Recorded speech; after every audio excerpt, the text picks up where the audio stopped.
사랑하는 형제자매 여러분, 오늘 여러분과 함께 나눌 이야기는 평범한 기록이 아닌 우리와 같은 시대를 살아가는 이들의 삶 속에서 피어난 거룩한 기적에 대한 생생한 증언입니다. 첨단 과학과 기술이 세상을 지배하는 듯한 2024년의 대한민국. 그 속에서도 보이지 않는 손길이 우리의 삶을 어떻게 어루만지고 이끄시는지 이 이야기는 우리에게 조용한 울림을 전해줄 것입니다. 본격적인 이야기에 앞서 잠시 주님께 마음을 모아주시면 감사하겠습니다. 이 이야기가 여러분의 마음에 작은 빛을 밝혀준다면 좋아요와 구독으로 더 많은 이들에게 이 빛을 전하는 선행에 동참해 주십시오. 주님의 은총이 여러분의 선한 마음 위에 언제나 함께 하시기를 기도합니다. 이야기는 2024년 2월 차가운 겨울비가 조용히 내리던 강원도의 한 도시에서 시작됩니다. 이날의 사건은 그곳에 있던 모든 이들의 삶에 결코 잊을 수 없는 깊은 흔적을 남겼습니다. 이야기의 중심에는 박은영, 세례명 아네스라는 한 여인이 있습니다. 그녀는 세상에 이름이 알려진 유명인사도 공식적인 직함을 가진 종교 지도자도 아니었습니다. 그저 자신을 주님의 일을 하는 평신도 봉사자라 부르는 겸손하고 사랑이 가득한 영혼이었습니다.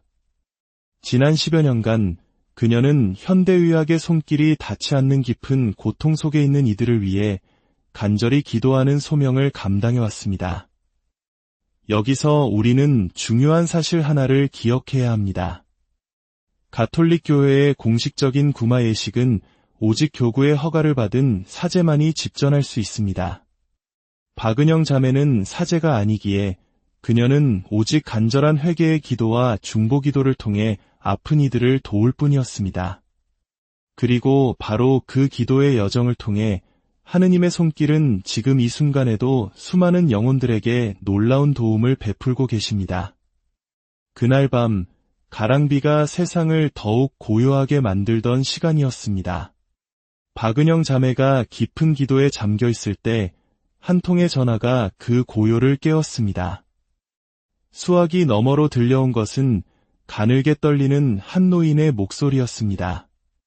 강원도 속초에 사는 70살의 안병우 어르신이었습니다. 그의 목소리에는 짙은 걱정과 두려움이 서려 있었습니다. 선생님, 이제 어디에 이 말을 해야 할지 모르겠습니다. 갑자기 눈이 흐려져서 이젠 거의 앞을 볼 수가 없습니다. 조금 전 이웃과 말다툼이 있었는데 그 후부터 이상합니다. 이건 단순한 병이 아닌 것 같습니다. 제발 내일 와주실 수 있겠습니까? 정말 도움이 절실합니다. 박은영 자매는 잠시 아무 말도 하지 않았습니다. 밤의 침묵이 그녀의 마음 가장 깊은 곳까지 스며들도록 잠시 기다렸습니다. 그리고 그녀는 진심으로 기도했습니다. 이 부르심이 과연 하느님의 뜻인지 그분의 인도를 간절히 청했습니다. 오래지 않아 마음 깊은 곳에서부터 아주 분명하고 강한 이끌림이 일어났습니다. 가야 한다. 그 길이 쉽지 않더라도 내가 너를 그곳으로 부른다. 다음 날 아침 하늘은 여전히 잿빛이었습니다. 약속된 시간에 검은색 카니발 승합차 한 대가 그녀의 집 앞에 멈춰 섰습니다. 운전석에서 내린 사람은 40대 남성, 오늘 속초까지 그녀를 모실 장민수 기사였습니다. 그는 독실한 개신교 신자였습니다. 박은영 자매가 대문을 열고 나오는 순간 장민수 기사는 저도 모르게 잠시 멈칫했습니다. 그의 눈이 커졌고 말로는 설명하기 힘든 놀라움과 함께 알 수 없는 불편함이 그의 가슴 속에서 꿈틀거리기 시작했습니다. 기사님, 추운데 안으로 잠시 들어오시지요. 박은영 자매가 정중하게 청했습니다. 장민수 기사는 천천히 현관을 넘었지만 마음을 짓누르는 무거운 느낌은 좀처럼 가시지 않았습니다. 차가 출발하고 속초로 향하는 길 위에서도 장민수 기사는 백미러를 통해 자꾸만 뒷좌석을 힐끗거렸습니다. 박은영 자매는 바로 그의 뒷좌석 가운데에 조용히 앉아 있었습니다. 그런데 그의 가슴이 이유 없이 평소보다 더 빨리 뛰기 시작했습니다. 말로 표현하기 어려운 낯설고 성스러운 떨림이었습니다. 1시간쯤 지났을까 장민수 기사는 조심스럽게 입을 열었습니다. 실례합니다만 선생님, 속초에는 무슨 일로 가시는지요? 박은영 자매가 부드럽게 대답했습니다. 저는 주님의 평신도 봉사자입니다. 신부도 목사도 아닙니다. 갑자기 시력을 잃은 어르신 한 분을 위해 기도하러 가는 길입니다. 여러 병원을 다니셨지만 아무런 차도가 없었다고 합니다.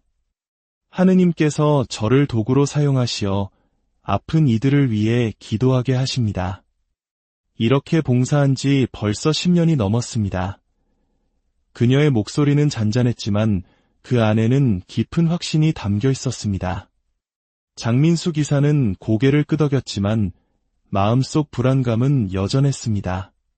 그의 머릿속에서 한 가지 생각이 계속 맴돌았습니다. 마침내 그는 큰 용기를 내어 말했습니다. 선생님, 제가 정말 솔직하게 말씀드립니다. 아까 차에 타실 때 혼자가 아니셨습니다. 흰색과 옅은 연두색 베일을 쓴 어떤 여인 한 분이 선생님과 함께 타는 것을 제 눈으로 분명히 보았습니다. 지금 그분은 어디에 계십니까? 박은영 자매는 순간 놀랐지만 이내 차분하게 대답했습니다. 기사님, 저는 집에서 혼자 나왔습니다. 차 안에 잠시 침묵이 흘렀습니다. 장민수 기사의 얼굴에는 여전히 혼란이 가득했습니다. 그가 본 여인의 모습, 어디선가 본 듯한 온화하기 그지없는 얼굴, 그리고 흰색과 연두색이 섞인 신비로운 베일. 그는 잠시 머뭇거리다 다시 용기를 내어 덧붙였습니다. 정말 이상하게 들리실지 모르겠지만 마치 가톨릭에서 말하는 마리아라는 분을 닮았습니다. 예전에 인터넷에서 본 이미지와 무척 비슷했습니다. 박은영 자매는 그저 조용히 미소 지을 뿐이었습니다. 세상에는 굳이 말로 설명하지 않아도 되는 것들이 있습니다. 믿음이란 때로 한 영혼과 하느님 사이에 가장 깊고 성스러운 비밀이기도 하기 때문입니다. 그녀의 마음은 이미 알고 있었습니다.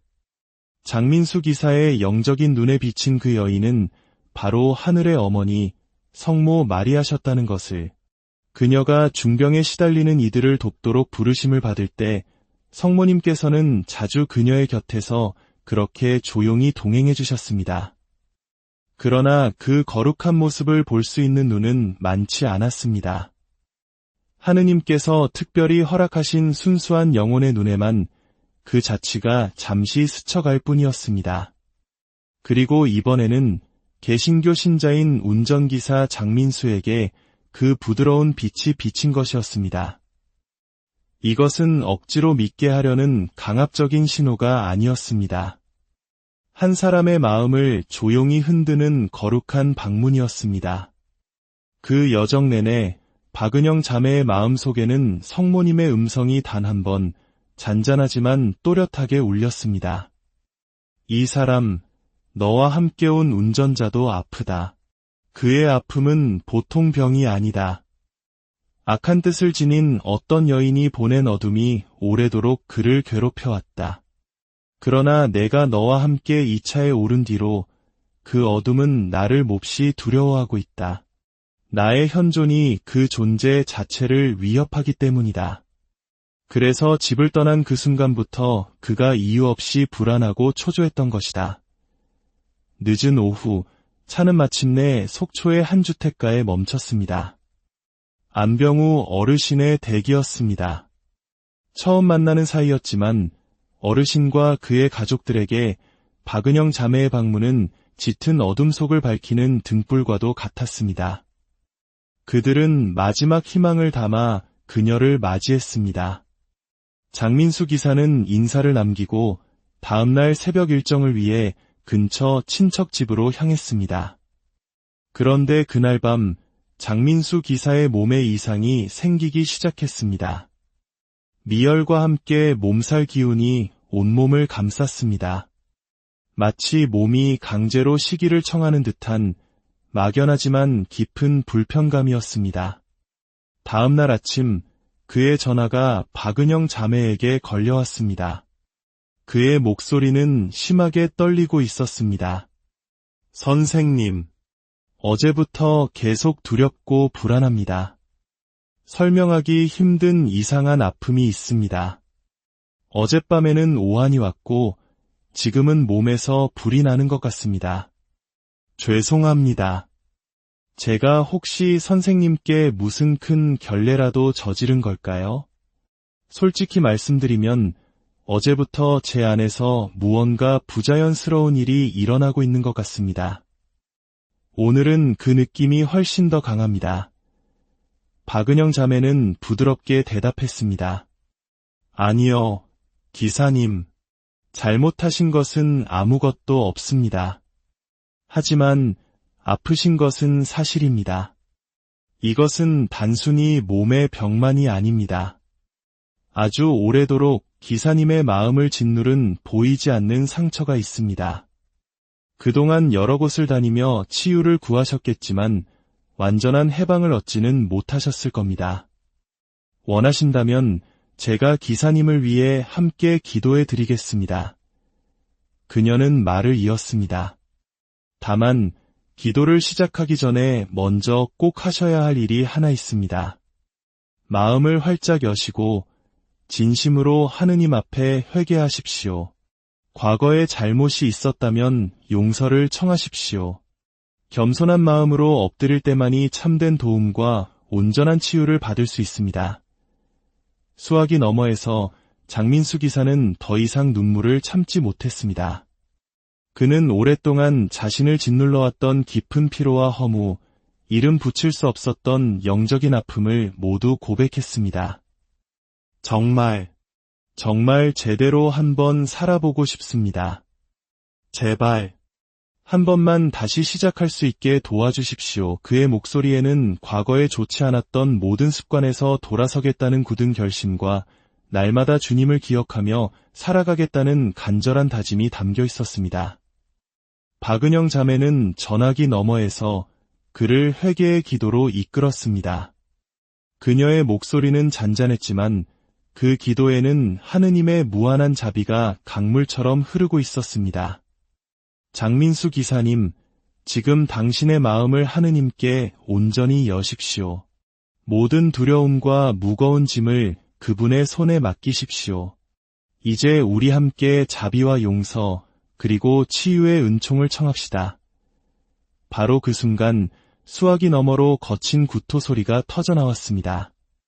멈추지 않을 것 같던 토악질과 함께 몸속 깊은 곳에서부터 치밀어 오르는 끈적한 가래, 그리고 설명하기 어려운 이상한 빛깔의 액체가 쏟아져 나왔습니다.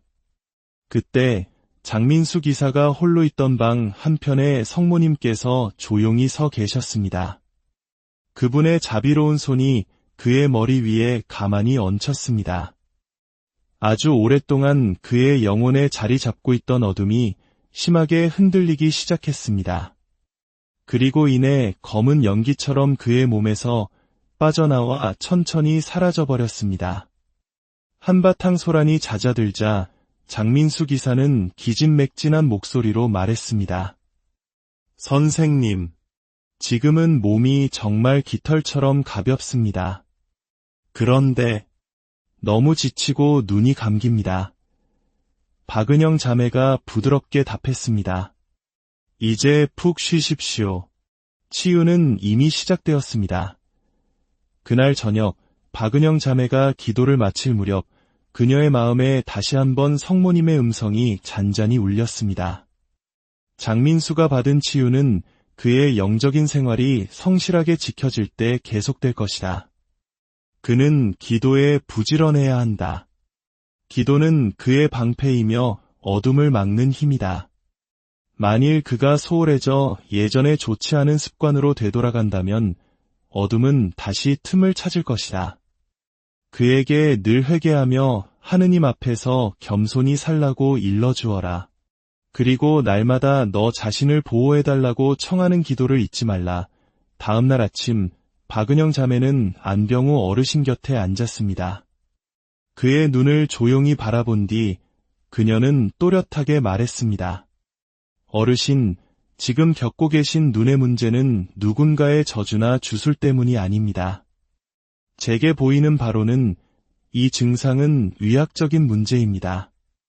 정확히는 연세에 따라 자연스럽게 발생하는 백내장에 가깝습니다. 그러니 더 이상 이웃을 의심하지 마십시오. 근거 없는 의심은 마음을 병들게 하고 하느님 앞에서 큰 죄가 될 수 있습니다. 가능한 한 빨리 안과에 가셔서 전문적인 진료와 치료를 받으셔야 합니다. 그녀의 말이 끝나자 며칠간 어르신의 가슴을 짓누르던 의심의 그림자가 한순간에 거치는 듯했습니다. 그는 천천히 고개를 끄덕였습니다. 네, 알겠습니다.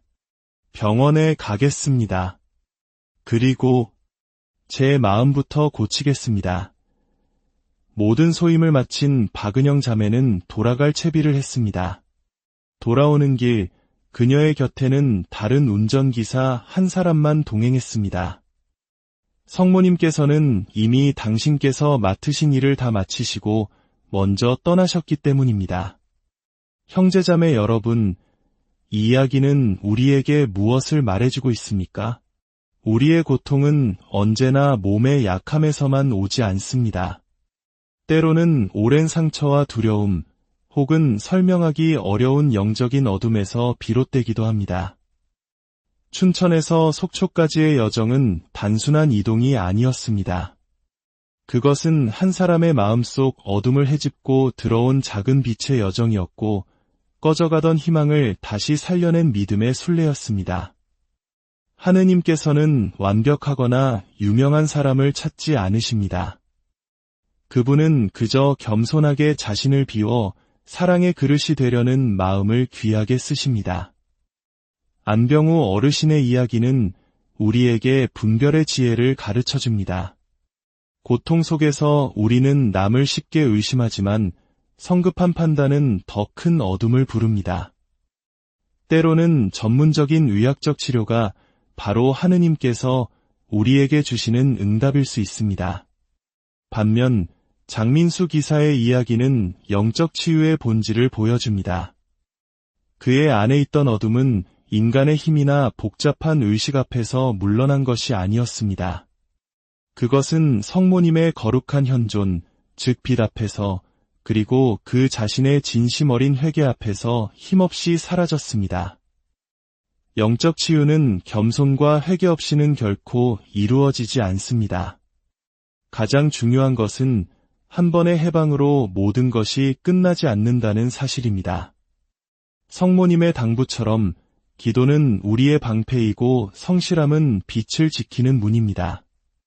어둠은 언제나 우리가 부주의한 틈을 노립니다. 그러므로 우리는 날마다 회개 안에 살며 하느님의 보호를 청하는 기도를 멈추지 말아야 합니다. 빛이 우리 안에 들어왔을 때 우리는 그 빛을 지켜낼 책임이 있습니다. 이 이야기는 가톨릭 신자와 개신교 신자, 그리고 우리 모두에게 전하는 메시지입니다. 하느님의 사랑과 은총은 교파의 담장을 넘어 마음을 여는 모든 이에게 흘러갑니다. 그분은 운전기사를 통해서도, 질병을 통해서도, 한밤중에 전화 한 통을 통해서도 우리를 부르십니다. 이제 질문은 우리에게 남았습니다. 우리는 박은영 자매처럼 사랑의 부르심 하나만으로 기꺼이 먼 길을 나설 수 있습니까? 우리는 장민수 기사처럼 자신의 어둠을 인정하고 회개의 길을 걸을 용기가 있습니까? 우리는 안병우 어르신처럼 섣부른 판단을 내려놓고 진실 앞에서 겸손을 배울 수 있습니까? 오늘 우리의 대답이 필요합니다. 그리고 그 대답은 언제나 작은 기도에서 시작됩니다. 천천히, 그러나 꾸준히, 작지만 성실하게. 끝으로 장민수 기사님께 특별한 말씀을 전하고 싶습니다. 기사님, 그날 선생님의 영적인 눈으로 보았던 흰색과 연두색 베일의 여인은 환상이 아니었습니다. 그분은 하느님의 사랑을 전하기 위해 기사님을 찾아오신 하늘의 어머니 성모 마리아이십니다. 그 여정은 우연이 아니었습니다. 하느님께서는 처음부터 기사님을 단순한 운전기사가 아닌 당신의 눈에 넣어도 아프지 않을 소중한 아들로 보고 계셨습니다. 그날 경험하신 치유의 손길은 잠시 스치는 위로가 아닙니다.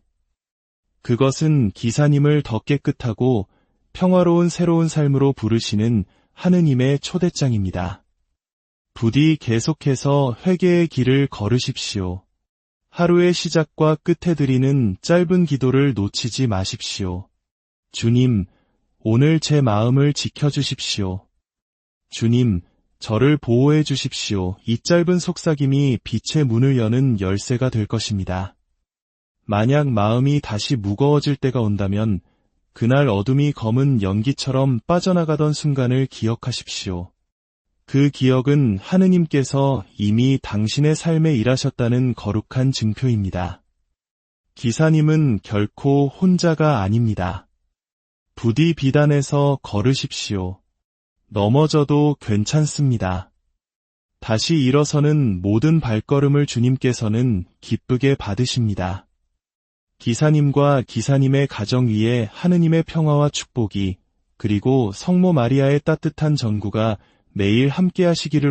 사랑하는 형제자매 여러분, 오늘 여러분과 함께 나눌 이야기는 평범한 기록이 아닌 우리와 같은 시대를 살아가는 이들의 삶 속에서 피어난 거룩한 기적에 대한 생생한 증언입니다.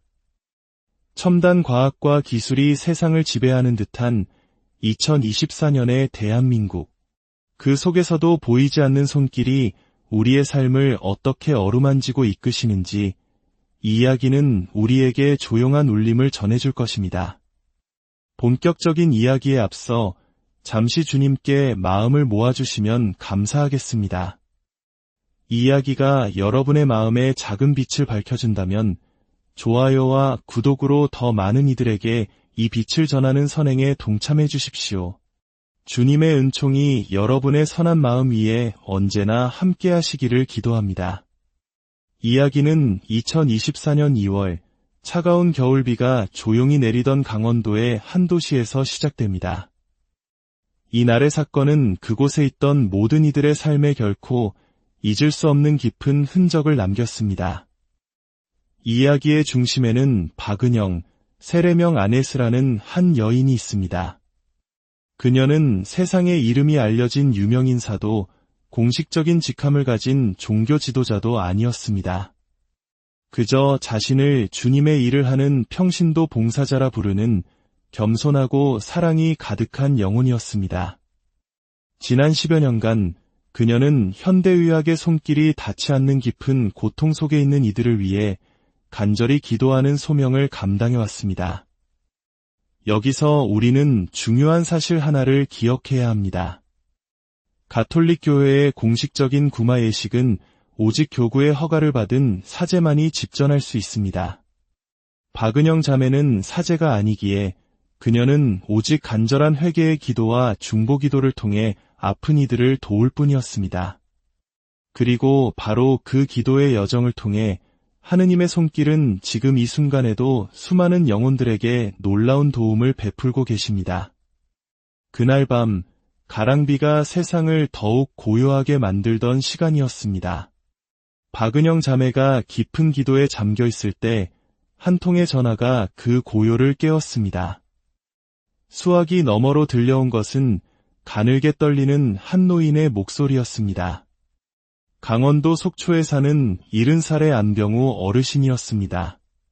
그의 목소리에는 짙은 걱정과 두려움이 서려 있었습니다. 선생님, 이제 어디에 이 말을 해야 할지 모르겠습니다. 갑자기 눈이 흐려져서 이젠 거의 앞을 볼 수가 없습니다. 조금 전 이웃과 말다툼이 있었는데 그 후부터 이상합니다. 이건 단순한 병이 아닌 것 같습니다.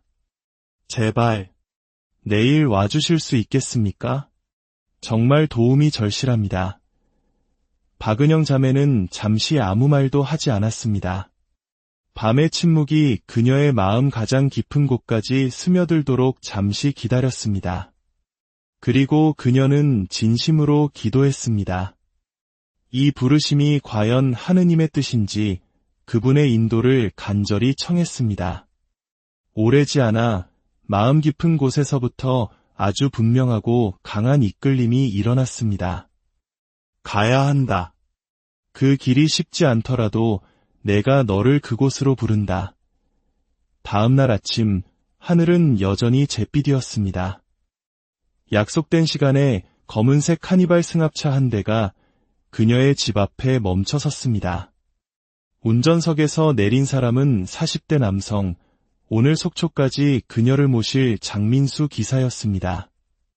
그는 독실한 개신교 신자였습니다. 박은영 자매가 대문을 열고 나오는 순간 장민수 기사는 저도 모르게 잠시 멈칫했습니다. 그의 눈이 커졌고 말로는 설명하기 힘든 놀라움과 함께 알 수 없는 불편함이 그의 가슴 속에서 꿈틀거리기 시작했습니다. 기사님, 추운데 안으로 잠시 들어오시지요. 박은영 자매가 정중하게 청했습니다. 장민수 기사는 천천히 현관을 넘었지만 마음을 짓누르는 무거운 느낌은 좀처럼 가시지 않았습니다. 차가 출발하고 속초로 향하는 길 위에서도 장민수 기사는 백미러를 통해 자꾸만 뒷좌석을 힐끗거렸습니다. 박은영 자매는 바로 그의 뒤 뒷좌석 가운데에 조용히 앉아 있었습니다. 그런데 그의 가슴이 이유 없이 평소보다 더 빨리 뛰기 시작했습니다. 말로 표현하기 어려운 낯설고 성스러운 떨림이었습니다. 1시간쯤 지났을까 장민수 기사는 조심스럽게 입을 열었습니다. 실례합니다만 선생님, 속초에는 무슨 일로 가시는지요? 박은영 자매가 부드럽게 대답했습니다. 저는 주님의 평신도 봉사자입니다. 신부도 목사도 아닙니다. 갑자기 시력을 잃은 어르신 한 분을 위해 기도하러 가는 길입니다.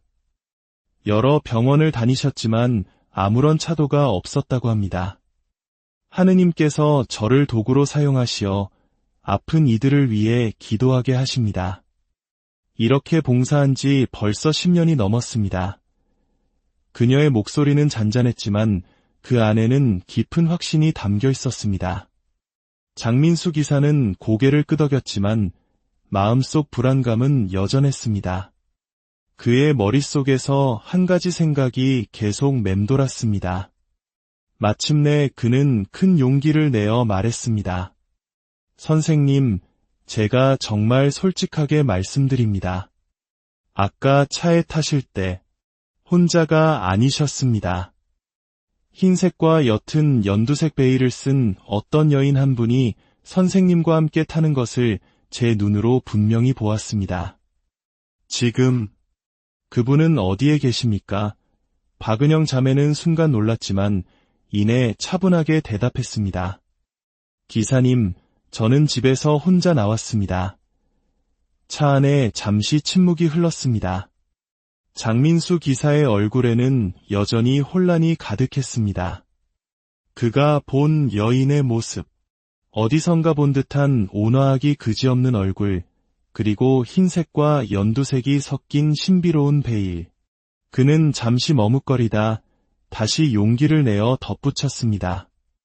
정말 이상하게 들리실지 모르겠지만 마치 가톨릭에서 말하는 마리아라는 분을 닮았습니다. 예전에 인터넷에서 본 이미지와 무척 비슷했습니다. 박은영 자매는 그저 조용히 미소 지을 뿐이었습니다. 세상에는 굳이 말로 설명하지 않아도 되는 것들이 있습니다. 믿음이란 때로 한 영혼과 하느님 사이에 가장 깊고 성스러운 비밀이기도 하기 때문입니다. 그녀의 마음은 이미 알고 있었습니다. 장민수 기사의 영적인 눈에 비친 그 여인은 바로 하늘의 어머니 성모 마리아셨다는 것을, 그녀가 중병에 시달리는 이들을 돕도록 부르심을 받을 때 성모님께서는 자주 그녀의 곁에서 그렇게 조용히 동행해 주셨습니다. 그러나 그 거룩한 모습을 볼 수 있는 눈은 많지 않았습니다. 하느님께서 특별히 허락하신 순수한 영혼의 눈에만 그 자취가 잠시 스쳐갈 뿐이었습니다. 그리고 이번에는 개신교 신자인 운전기사 장민수에게 그 부드러운 빛이 비친 것이었습니다. 이것은 억지로 믿게 하려는 강압적인 신호가 아니었습니다. 한 사람의 마음을 조용히 흔드는 거룩한 방문이었습니다. 그 여정 내내 박은영 자매의 마음속에는 성모님의 음성이 단 한 번 잔잔하지만 또렷하게 울렸습니다. 이 사람, 너와 함께 온 운전자도 아프다.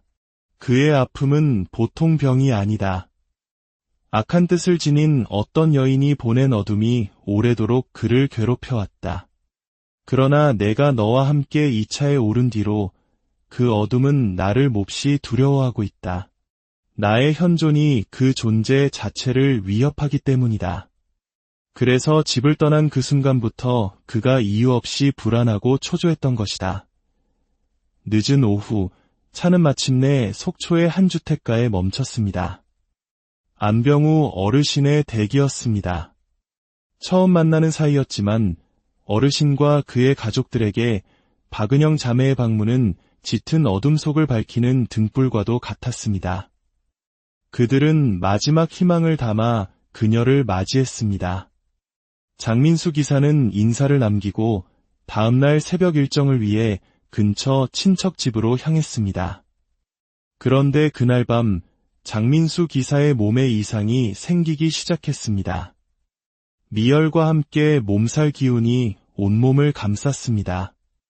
마치 몸이 강제로 쉬기를 청하는 듯한 막연하지만 깊은 불편감이었습니다.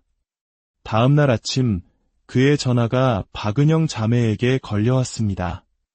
그의 목소리는 심하게 떨리고 있었습니다. 선생님, 어제부터 계속 두렵고 불안합니다. 설명하기 힘든 이상한 아픔이 있습니다. 어젯밤에는 오한이 왔고 지금은 몸에서 불이 나는 것 같습니다. 죄송합니다. 제가 혹시 선생님께 무슨 큰 결례라도 저지른 걸까요? 솔직히 말씀드리면 어제부터 제 안에서 무언가 부자연스러운 일이 일어나고 있는 것 같습니다. 오늘은 그 느낌이 훨씬 더 강합니다. 박은영 자매는 부드럽게 대답했습니다. 아니요, 기사님. 잘못하신 것은 아무것도 없습니다. 하지만 아프신 것은 사실입니다.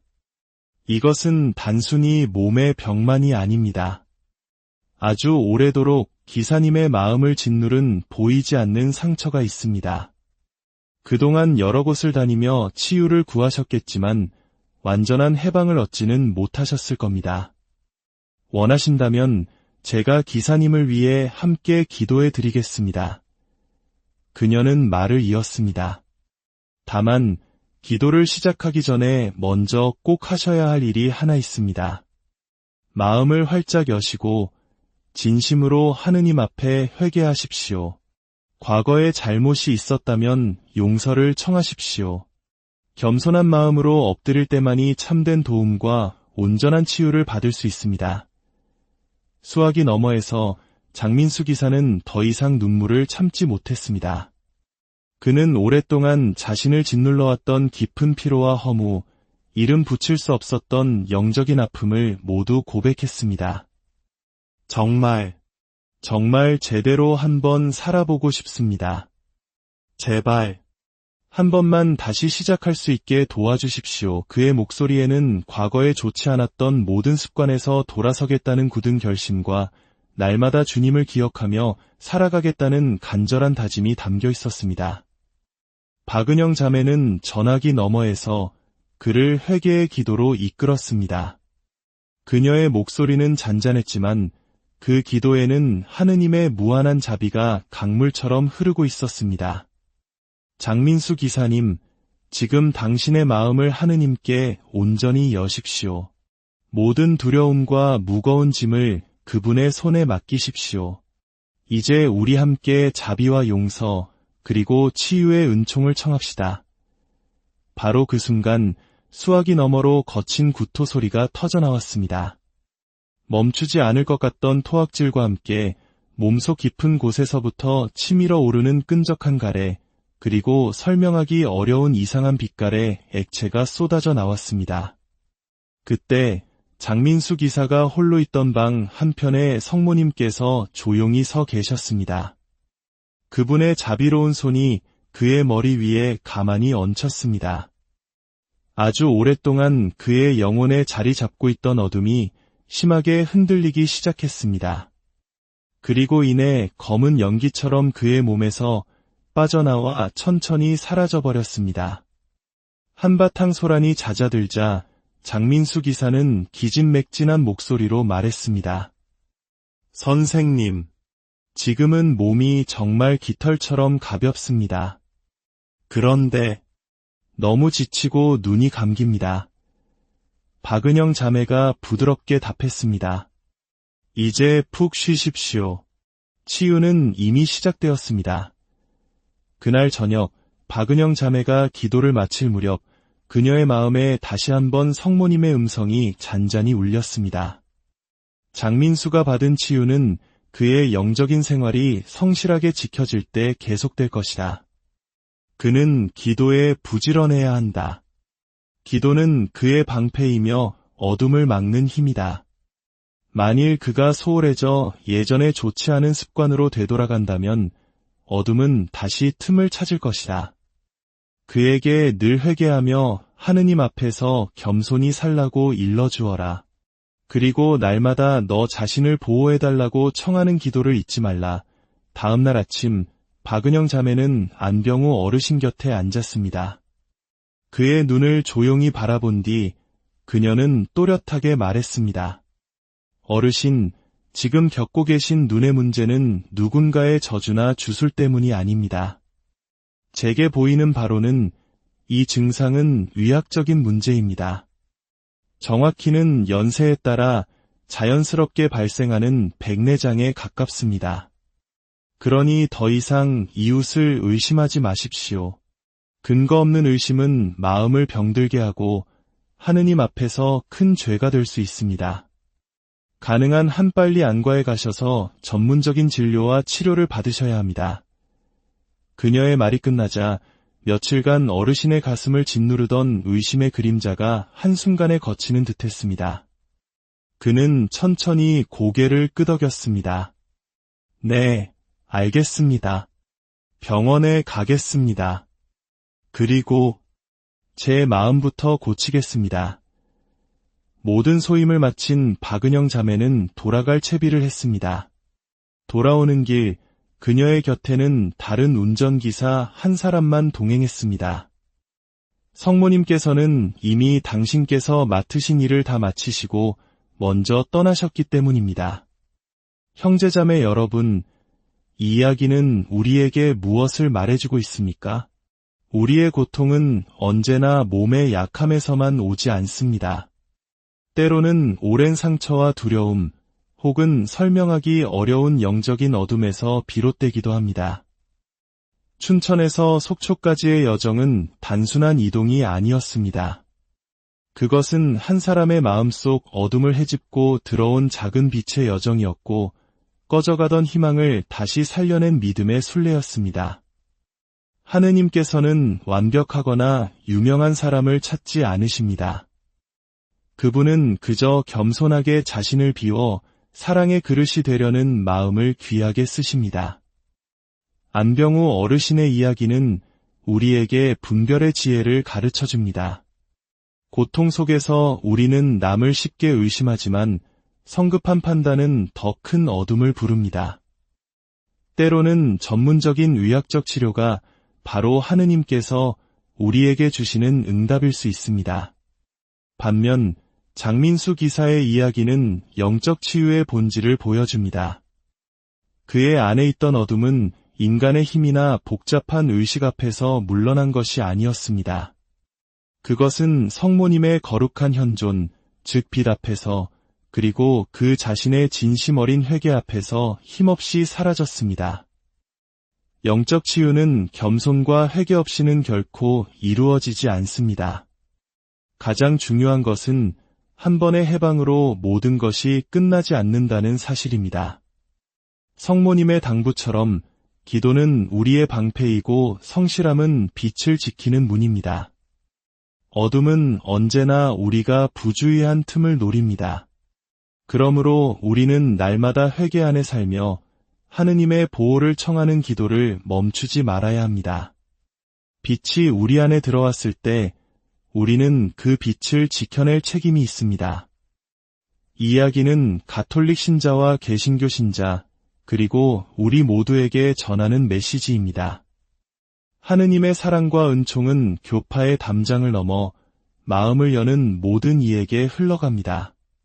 그분은 운전기사를 통해서도, 질병을 통해서도, 한밤중에 전화 한 통을 통해서도 우리를 부르십니다.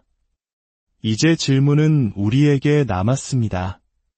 우리는 박은영 자매처럼 사랑의 부르심 하나만으로 기꺼이 먼 길을 나설 수 있습니까? 우리는 장민수 기사처럼 자신의 어둠을 인정하고 회개의 길을 걸을 용기가 있습니까? 우리는 안병우 어르신처럼 섣부른 판단을 내려놓고 진실 앞에서 겸손을 배울 수 있습니까? 오늘 우리의 대답이 필요합니다. 그리고 그 대답은 언제나 작은 기도에서 시작됩니다. 천천히, 그러나 꾸준히, 작지만 성실하게. 끝으로 장민수 기사님께 특별한 말씀을 전하고 싶습니다. 기사님, 그날 선생님의 영적인 눈으로 보았던 흰색과 연두색 베일의 여인은 환상이 아니었습니다. 그분은 하느님의 사랑을 전하기 위해 기사님을 찾아오신 하늘의 어머니, 성모 마리아이십니다. 그 여정은 우연이 아니었습니다. 하느님께서는 처음부터 기사님을 단순한 운전기사가 아닌 당신의 눈에 넣어도 아프지 않을 소중한 아들로 보고 계셨습니다. 그날 경험하신 치유의 손길은 잠시 스치는 위로가 아닙니다. 그것은 기사님을 더 깨끗하고 평화로운 새로운 삶으로 부르시는 하느님의 초대장입니다. 부디 계속해서 회개의 길을 걸으십시오. 하루의 시작과 끝에 드리는 짧은 기도를 놓치지 마십시오. 주님, 오늘 제 마음을 지켜주십시오. 주님, 저를 보호해 주십시오. 이 짧은 속삭임이 빛의 문을 여는 열쇠가 될 것입니다. 만약 마음이 다시 무거워질 때가 온다면 그날 어둠이 검은 연기처럼 빠져나가던 순간을 기억하십시오. 그 기억은 하느님께서 이미 당신의 삶에 일하셨다는 거룩한 증표입니다. 기사님은 결코 혼자가 아닙니다. 부디 비단에서 걸으십시오. 넘어져도 괜찮습니다. 다시 일어서는 모든 발걸음을 주님께서는 기쁘게 받으십니다. 기사님과 기사님의 가정 위에 하느님의 평화와 축복이, 그리고 성모 마리아의 따뜻한 전구가 매일 함께 하시기를 사랑하는 형제자매 여러분, 오늘 여러분과 함께 나눌 이야기는 평범한 기록이 아닌 우리와 같은 시대를 살아가는 이들의 삶 속에서 피어난 거룩한 기적에 대한 생생한 증언입니다. 첨단 과학과 기술이 세상을 지배하는 듯한 2024년의 대한민국. 그 속에서도 보이지 않는 손길이 우리의 삶을 어떻게 어루만지고 이끄시는지 이 이야기는 우리에게 조용한 울림을 전해줄 것입니다. 본격적인 이야기에 앞서 잠시 주님께 마음을 모아주시면 감사하겠습니다. 이 이야기가 여러분의 마음에 작은 빛을 밝혀준다면 좋아요와 구독으로 더 많은 이들에게 이 빛을 전하는 선행에 동참해 주십시오. 주님의 은총이 여러분의 선한 마음 위에 언제나 함께 하시기를 기도합니다. 이야기는 2024년 2월 차가운 겨울비가 조용히 내리던 강원도의 한 도시에서 시작됩니다. 이날의 사건은 그곳에 있던 모든 이들의 삶에 결코 잊을 수 없는 깊은 흔적을 남겼습니다. 이 이야기의 중심에는 박은영, 세례명 아네스라는 한 여인이 있습니다. 그녀는 세상에 이름이 알려진 유명인사도 공식적인 직함을 가진 종교 지도자도 아니었습니다.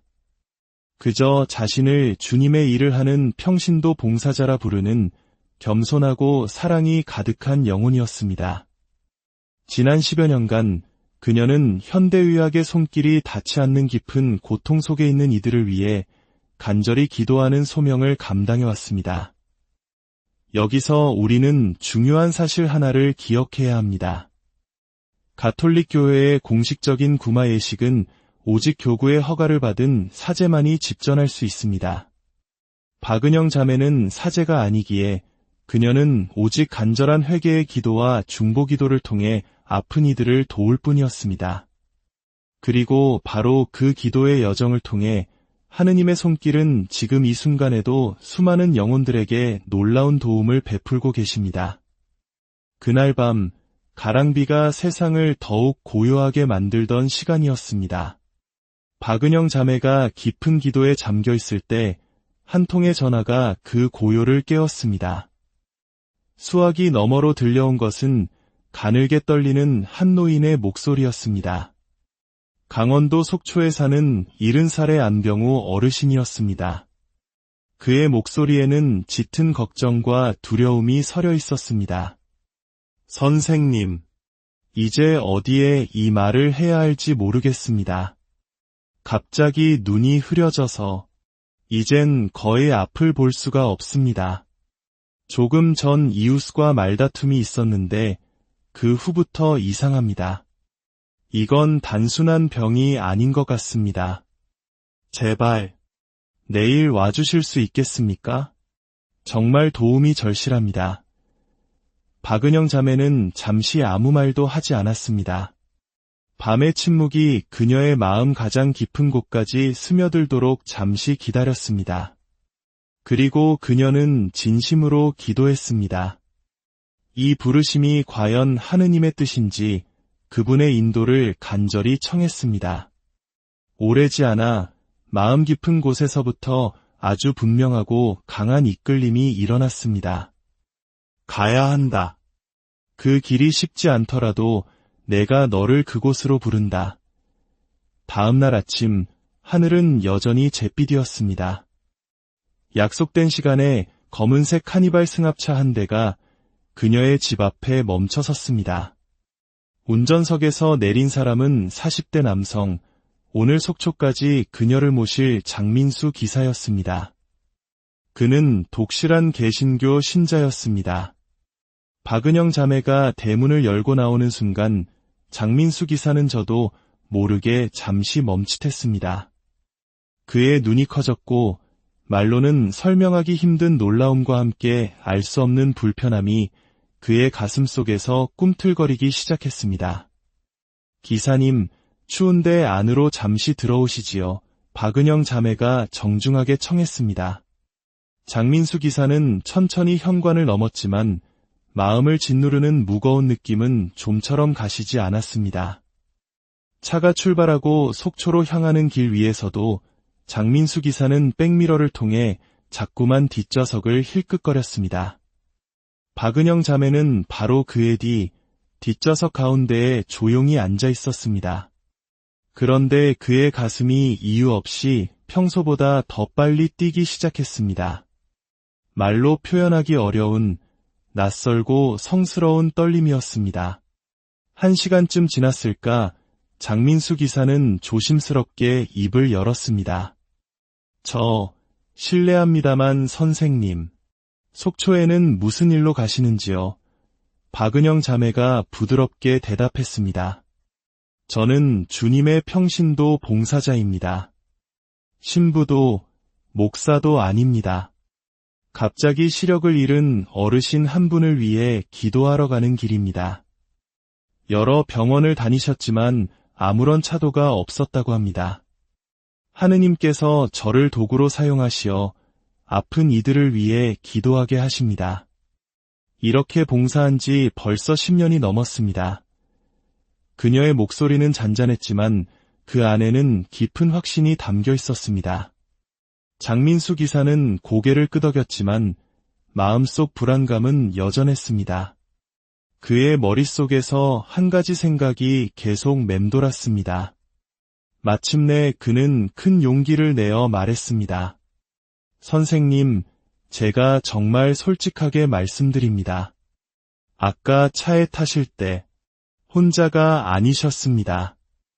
흰색과 옅은 연두색 베일을 쓴 어떤 여인 한 분이 선생님과 함께 타는 것을 제 눈으로 분명히 보았습니다. 지금 그분은 어디에 계십니까? 박은영 자매는 순간 놀랐지만 이내 차분하게 대답했습니다. 기사님, 저는 집에서 혼자 나왔습니다. 차 안에 잠시 침묵이 흘렀습니다. 장민수 기사의 얼굴에는 여전히 혼란이 가득했습니다. 그가 본 여인의 모습, 어디선가 본 듯한 온화하기 그지없는 얼굴, 그리고 흰색과 연두색이 섞인 신비로운 베일.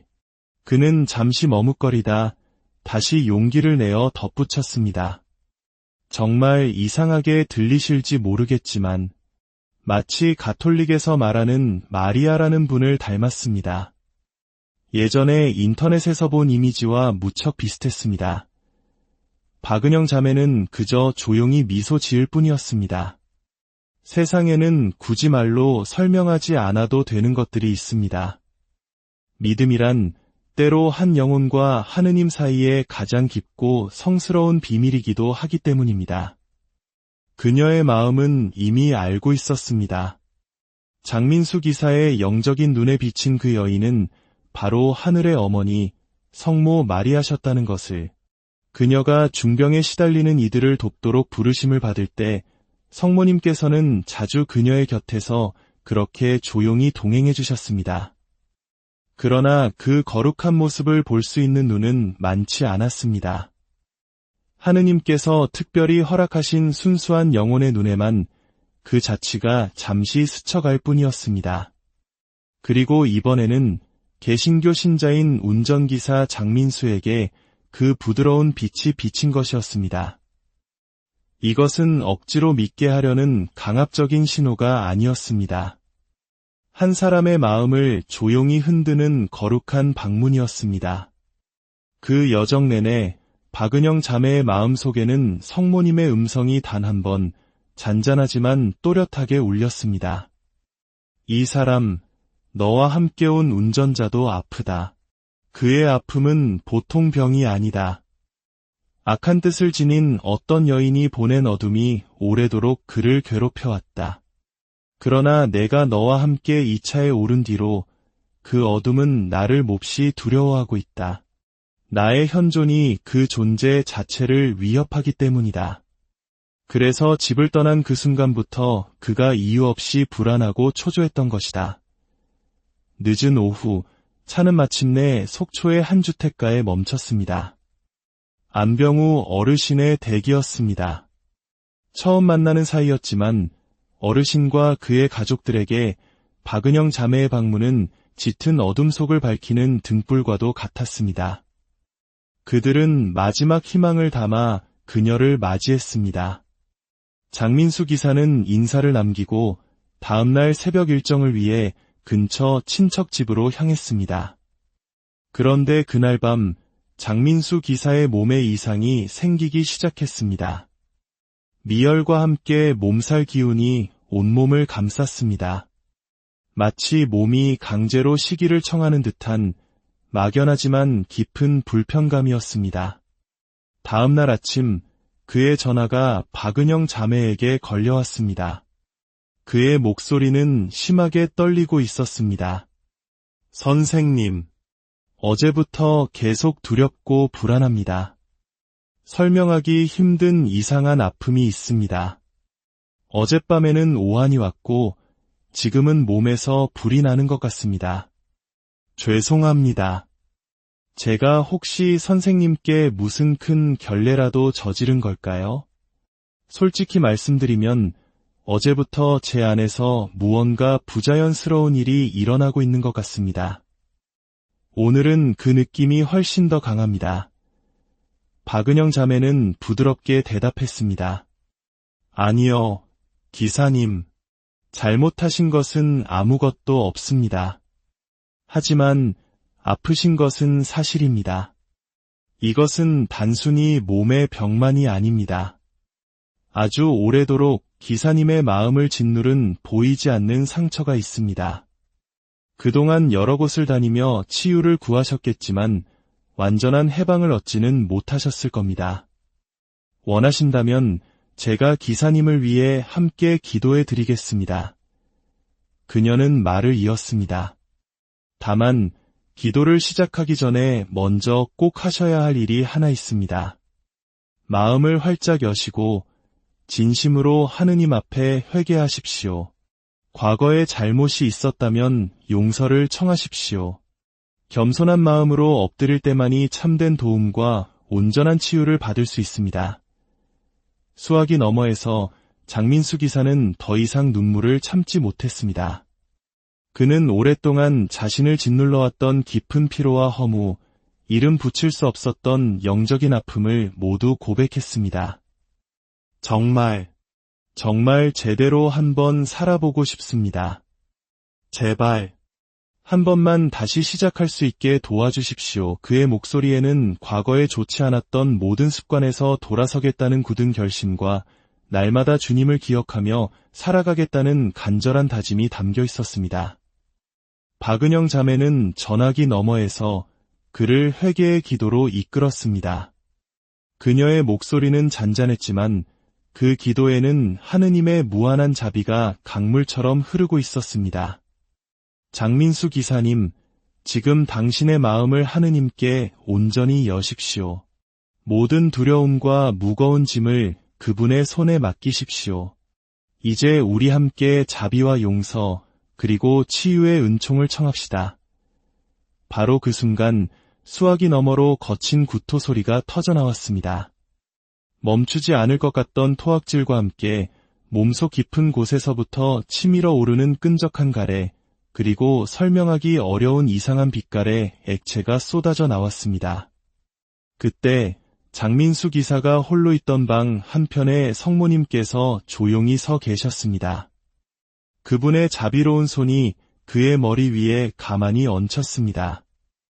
아주 오랫동안 그의 영혼에 자리 잡고 있던 어둠이 심하게 흔들리기 시작했습니다.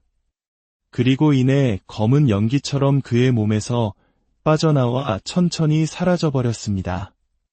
한바탕 소란이 잦아들자 장민수 기사는 기진맥진한 목소리로 말했습니다. 선생님, 지금은 몸이 정말 깃털처럼 가볍습니다. 그런데 너무 지치고 눈이 감깁니다. 박은영 자매가 부드럽게 답했습니다. 이제 푹 쉬십시오. 치유는 이미 시작되었습니다. 그날 저녁 박은영 자매가 기도를 마칠 무렵 그녀의 마음에 다시 한번 성모님의 음성이 잔잔히 울렸습니다. 장민수가 받은 치유는 그의 영적인 생활이 성실하게 지켜질 때 계속될 것이다. 그는 기도에 부지런해야 한다. 기도는 그의 방패이며 어둠을 막는 힘이다. 만일 그가 소홀해져 예전에 좋지 않은 습관으로 되돌아간다면 어둠은 다시 틈을 찾을 것이다. 그에게 늘 회개하며 하느님 앞에서 겸손히 살라고 일러주어라. 그리고 날마다 너 자신을 보호해달라고 청하는 기도를 잊지 말라. 다음날 아침 박은영 자매는 안병우 어르신 곁에 앉았습니다. 그의 눈을 조용히 바라본 뒤 그녀는 또렷하게 말했습니다. 어르신, 지금 겪고 계신 눈의 문제는 누군가의 저주나 주술 때문이 아닙니다. 제게 보이는 바로는 이 증상은 의학적인 문제입니다. 정확히는 연세에 따라 자연스럽게 발생하는 백내장에 가깝습니다. 그러니 더 이상 이웃을 의심하지 마십시오. 근거 없는 의심은 마음을 병들게 하고 하느님 앞에서 큰 죄가 될 수 있습니다. 가능한 한 빨리 안과에 가셔서 전문적인 진료와 치료를 받으셔야 합니다. 그녀의 말이 끝나자 며칠간 어르신의 가슴을 짓누르던 의심의 그림자가 한순간에 거치는 듯했습니다. 그는 천천히 고개를 끄덕였습니다. 네, 알겠습니다. 병원에 가겠습니다. 그리고 제 마음부터 고치겠습니다. 모든 소임을 마친 박은영 자매는 돌아갈